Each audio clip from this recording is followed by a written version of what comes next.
भंडारा जिल्ह्यातील शेतकऱ्यांच्या विविध समस्यांना घेऊन जिल्हाधिकारी कार्यालयावर प्रहार जनशक्ती पक्षाचा भव्य मोर्चा धडकला।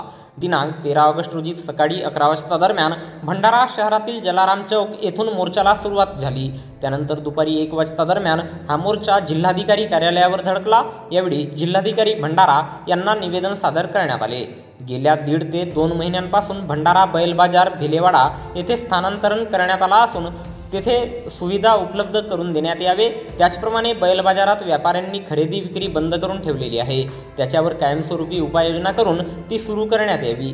शेतकऱ्यांची कर्जमाफी करून धानाला बोनस सरसकट देण्यात यावा।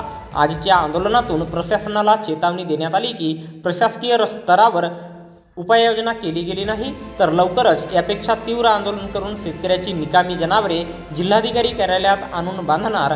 यावर जिल्हाधिकारी भंडारा यांनी सांगितले की लवकरच बैठक लावून सकारात्मक उपाययोजना करण्यात येईल।